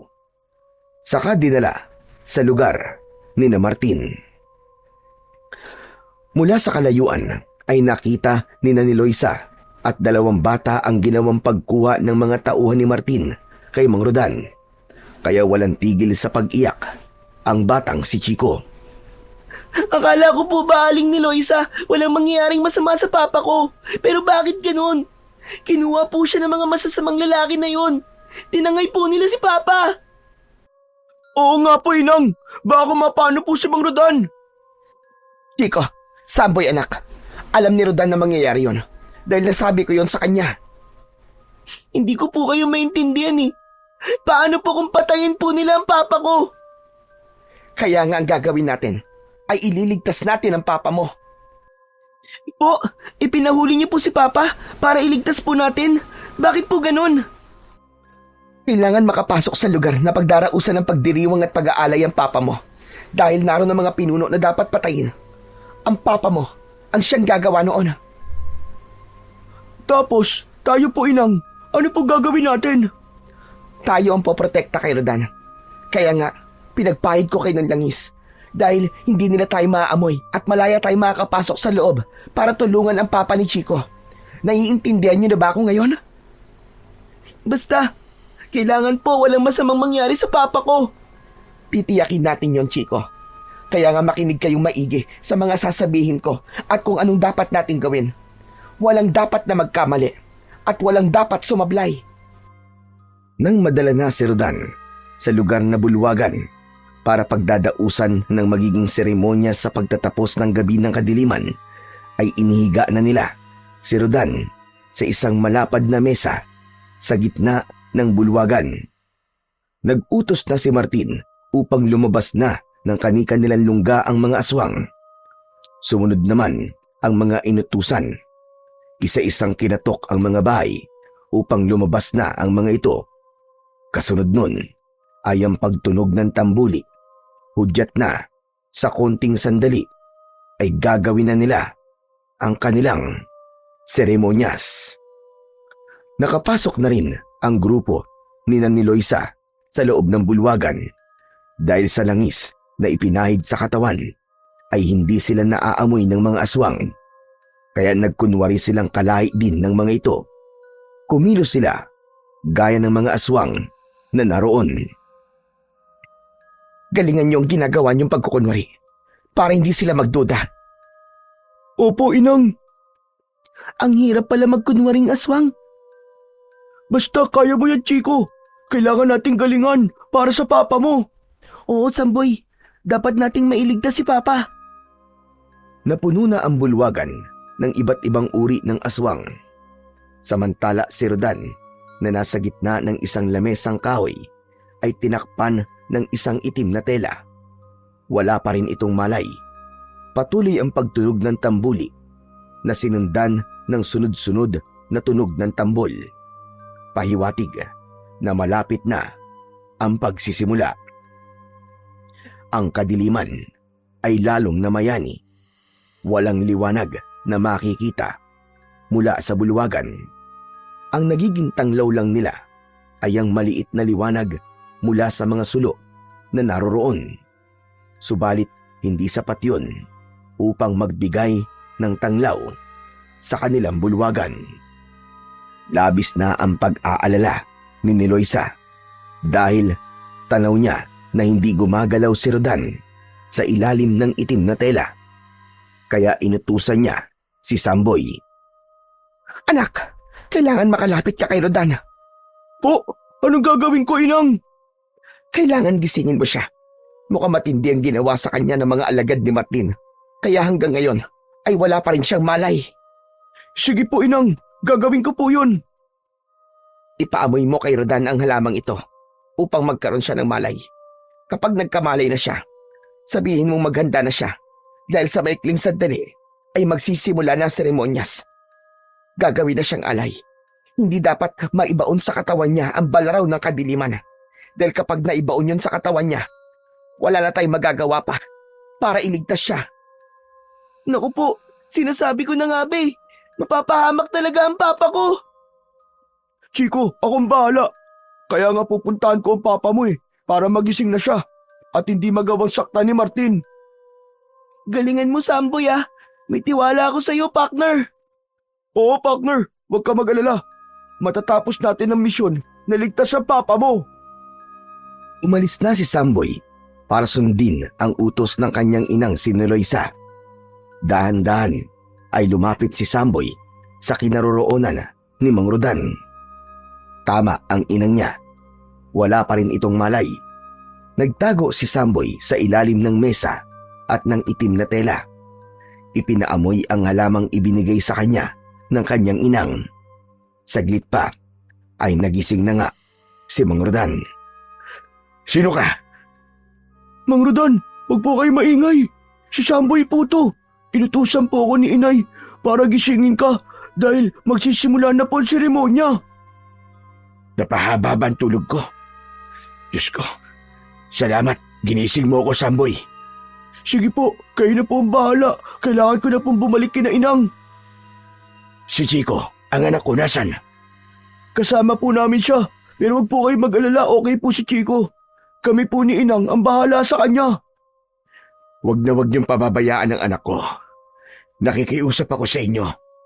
Opo, kami pong bahala kay Chico. Yun ang huling sinabi ni Mang Rodan bago siya tuluyang iniwan ni Samboy. Subalit hindi pinayagan ni Rodan na umalis ang bata. Bakit niyo po hinawakan ang kamay ko, Mang Rodan? May ibinulong si Mang Rodan kay Samboy. Nanlaki ang mga mata ng bata sa sinabi nito. Nagdadalawang isip si Samboy sa ibig mangyari ng tatay ni Chico. Pero, Mang Rodan, ako ang bahala sa'yo. Hindi kita pababayaan.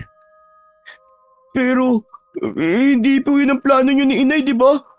Alam ko, kailangan baguhin ang plano para sa ating kaligtasan. Pangako, ako ang bahala sa'yo. Hindi kita hahayaang mapahamak. Dahil sa pakiusap ni Rodan, ay napapayag niya si Samboy. Pero gaya ng kanyang ipinangako, hindi niya pababayaan ang bata. Patuloy na lumipas ang mga oras. Sumapit na ang takdang sandali para sa gagawing seremonyas ng grupo ng mga aswang. Hindi mapakali si Eloisa dahil hindi pa bumabalik ang anak na si Samboy. Bakit wala pa siya hanggang ngayon? Oo nga po, Aling Eloisa. Hindi pa po bumabalik si Samboy. Ano na kaya ang nangyari doon? Malinaw naman ang biling ko kanina. Nagigisingin lamang niya si Rodan at bumalik na siya rito. Subalit, bakit hindi pa siya bumabalik hanggang ngayon? Muli nang tumunog ang tambuli at tambol. Mas naging maingay ang bulwagan dahil sa pagsisimula ng seremonya ng mga aswang. Umakyat na sa isang maliit na entablado ang pinuno ng mga aswang na si Martin, kasama ang kanang kamay nito na si Saldo. Ngayon na ang gabing ating pinakahihintay. Sa pagtatapos ng gabi ng kadiliman, ay iaalay natin sa dilim ang isang nilalang. Kaya salamat sa iyo, Eloisa, dahil hindi mo binibigo ang lipi ng mga aswang. Ikaw ang nagdadala ng taong magiging alay at hindi ka pa pumapalpak kailanman. Ibinigay ni Saldo kay Martin ang isang balaraw. Humalakhak pa si Martin nang hawakan niya yon. Dinilaan pa ang talim nito. Sa dugo ng estrangherong dumating dito sa ating baryo na nasa mesang yan, muling mananariwa ang ating lakas at kapangyarihan. Kaya ihanda ang drum ng alak na hahaluan ng dugo ng estranghero. Pagkatapos, sama-sama tayong iinom at magsasaya. Nagsigawan at nagpalakpakan ang mga aswang na pinamumunuan ni Martin. Saldo, alisin na ang itim na telang nakatakip sa estranghero. Muling nagsigawan ang mga kampo ng dilim. Subalit nang alisin ni Saldo ang talukbong na telang itim sa nilalang na kanilang magiging alay, ay ganoon na lamang ang pagkagulat nila. Samantala, mula sa hindi kalayuan ay pinagmamasdan ni Niloisa at Chico ang mga nangyayari. Parang sinakal at sinuntok ang dibdib ni Niloisa nang makita niya ang anak na si Samboy ang nakahiga sa malapad na lamesa. Wala roon si Rodan na gaya ng kanilang plano at nalalaman. Aling Niloisa, kaya pala di nakakabalik si Samboy. Siya pala yung nakahiga doon na natatakpan ng telang itim, hindi po si Papa. Anong kalokohan ito? Bakit ginawa yun ni Rodan? Samantala, napaurong naman si Martin nang makita na si Samboy ang nilalang na kanilang iaalay. Hindi siya! Hindi siya dapat nakahiga dyan, Saldo! Anong kalokohan ito? Pinagtitripan mo ba ako? Hindi, Martin. Sigurado ko na ang estranghero mismo ang inilagay doon. Pero nasaan nga? Nasaan siya? Hanapin niyo siya. Hindi maaaring hindi matuloy ang seremonyas. Hindi pwedeng hindi makainom ng alak na may dugo ng estranghero ang mga kauri natin. Narinig niyo ang utos si Martin. Kumilos kayo. Hanapin niyo ang estranghero. Tiyak nandito lang siya at hindi pa nakakaalis sa lugar na to. Magmadali kayo! Nagmamadali namang pinuntahan ni Niloisa si Samboy. Niyakap ang anak. Halika anak, lumayo tayo rito. Bilis! Agad na sumama si Samboy sa kanyang ina. Gaya ng nasabi dati pa ni Niloisa, ay hindi sila pinakikialaman ng mga aswang.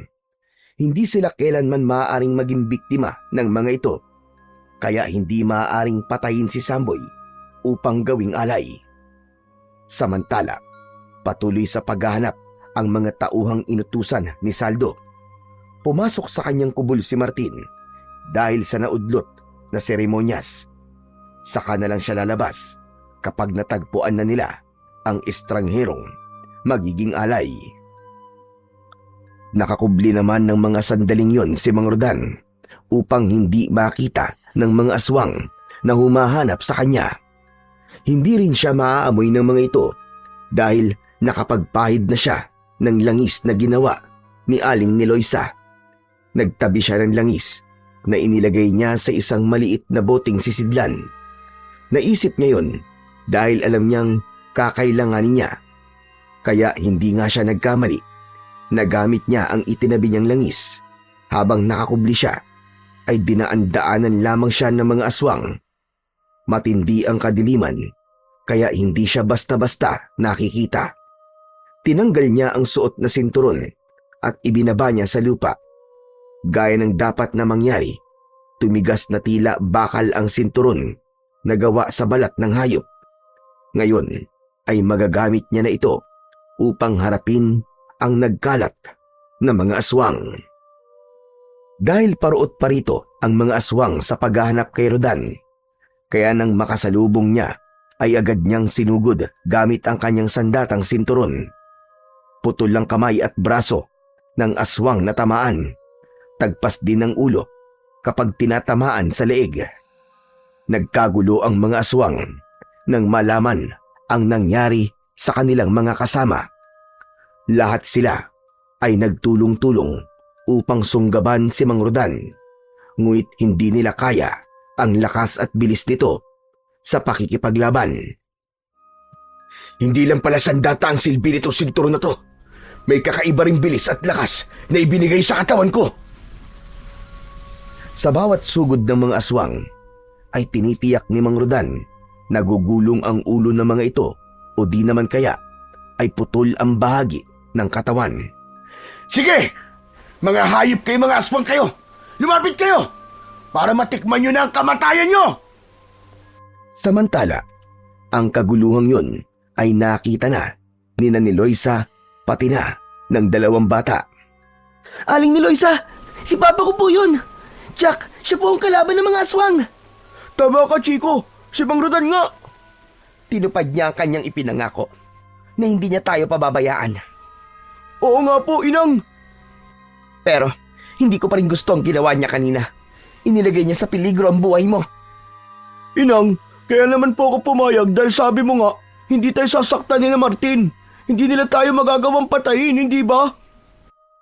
Kahit na, sobra pa rin ako kinabahan nang makita kita na sasaksakin na sana ni Martin. Kasi nga, Samboy, love na love ka nung nanay mo. Tama ka, Chico. Hindi ko kayang mawala sa akin si Samboy. Siya ang buhay ko. Pero, teka, hindi pwedeng wala tayong gawin. Kailangan natin tulungan si Rodan para maubos na ang mga aswang. Paano po, Aling ni Loisa? Kumuha kayo ng kahit na anong matigas na bagay. Gagamitin natin yon para labanan ng mga aswang. Pwede na kaya ang kahoy na to, Inang? May nakuha na rin po akong kahoy, Aling ni Loisa. Huwag tayo maghiwa-hiwalay. Kapag may nakita tayong aswang, pagtulong-tulungan natin. Hatawin natin ang kahoy. Ganun nga ang ginawa ng tatlo. Sa bawat aswang na kanilang makikita ay pinagtulungan nilang hambalusin. Ito ang dapat sa'yo! Ito pa! Ako naman! Ito ang dapat sa'yo! Salbahe kang aswang ka! Dapat sa mga halimaw na kagaya mo ay mamatay. Heto! Sa ganung paraan, kahit paano ay nakakatulong ang tatlo para mabawasan ang mga aswang. Samantala, patuloy sa pakikipaglaban si Rodan at marami-rami na rin ang kanyang napapatay. Nakarating yun kay Martin. Galit na galit sa kanyang nalaman. Hindi! Hindi maaari! Hindi maaari ito! Hindi pwedeng malipol ang lahi namin! Pero, kanina pa niya inuubos ang estrangherong yon. Umanda ka! Umanda ka, Saldo! Hindi natin maaaring ipagwalang bahala ang pangyayari ito! Anong gagawin natin, Martin? Tayo ang haharap sa estrangherong yon. Siya ang dapat mamatay, hindi ang mga kauri natin! Lumabas na ng kanyang kubol si Martin at nakita niya na marami sa kanyang mga kauri ang nakahandusay at wala ng buhay. Napakalakas ng loob mong guluhin ang aming seremonyas! Hayop ka! Magbabayad ka sa ginawa mong ito! O ano? Nagulat ko ba kayo? Dahil ang estrangherong gagawin yung alay sana ay siya palang lilipol sa inyo. Huwag kang hambog. Akala mo ba tapos ka na? Hindi. Nagkakamali ka. Sige, lumapit ka para makita mo kung anong hinahanap mong demonyo ka. Pagkatapos nun, inihanda ni Rodan ang sandatang hawak niya. Isang maling kilos lang ni Martin ay tiyak na may paglalagyan ito. Kaya matatapos na ang katakawan ng pinuno ng mga aswang.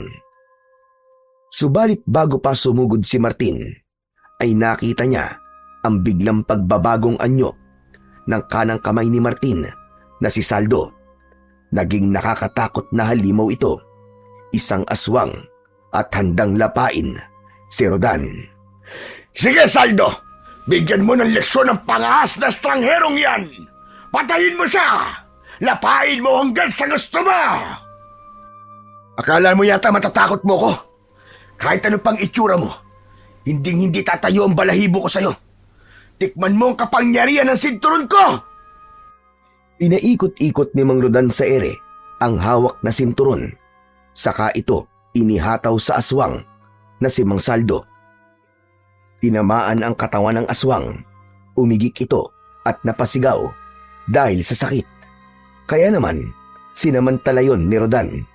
Agad niyang sinundan ang ginawa niyang paghataw sa aswang. Paulit-ulit yon hanggang natadtad ng taga at sugat ang aswang na umatake. Kaya nanghina ito at tuluyan nang bumagsak sa lupa.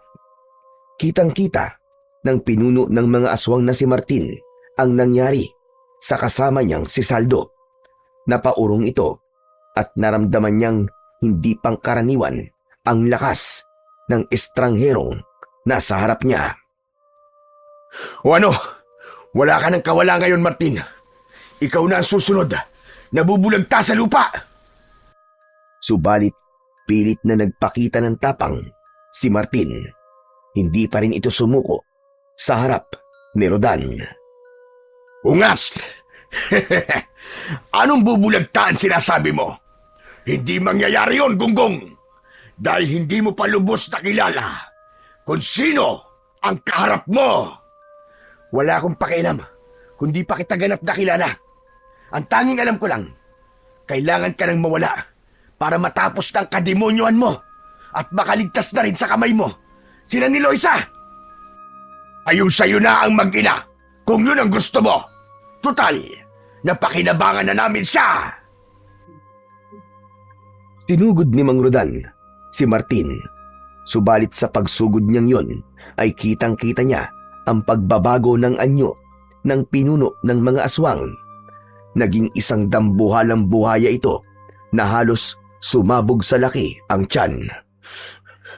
Anak ng, anong klaseng halimaw ito? Isang aswang na naging dambuhalang buhaya?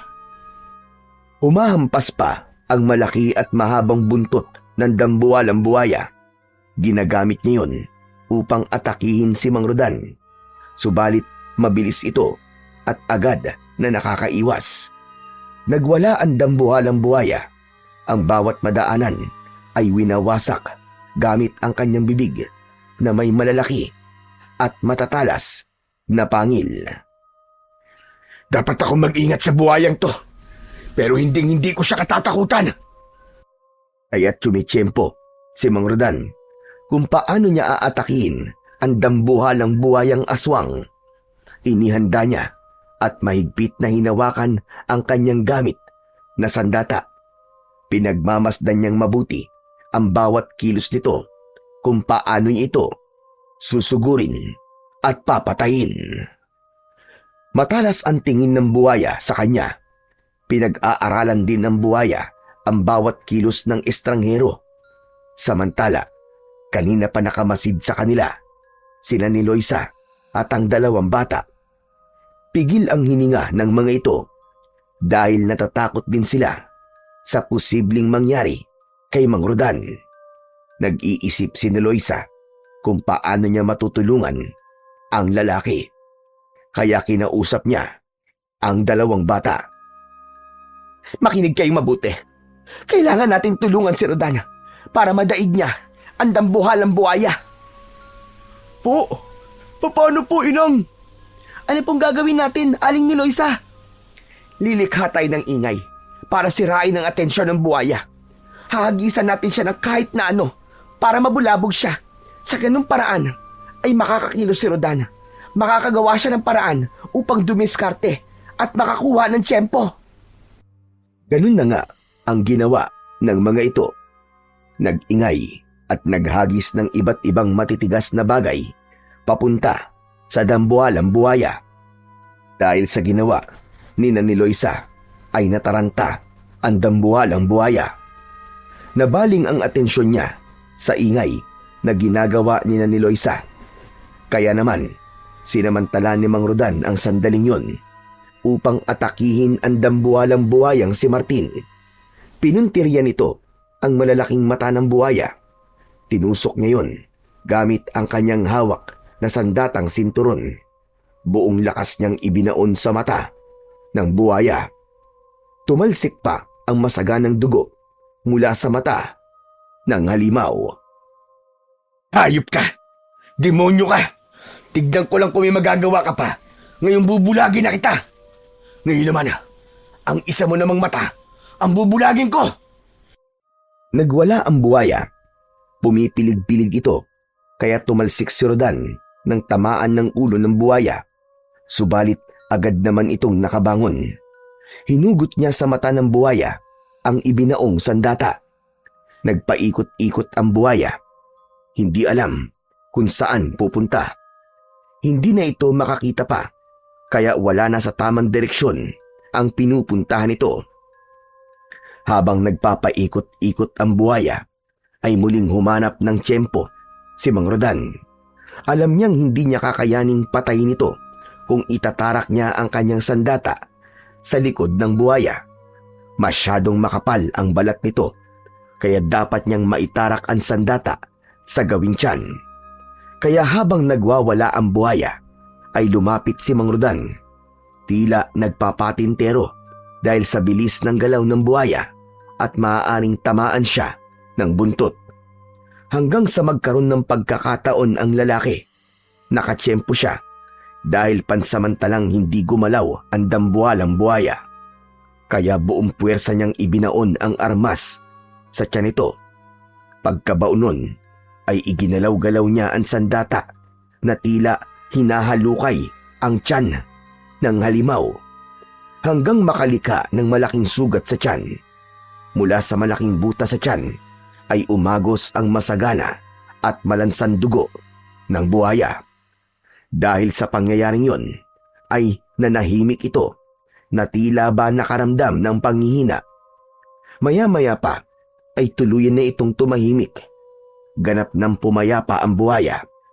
Patay na ito. Wala ng buhay ang pinuno ng mga aswang na naging buhaya na si Martin. Nang makita naman ni Loisa na ligtas na sila, ay masaya silang lumapit kay Mang Rodan. Napakahusay mo, Rodan.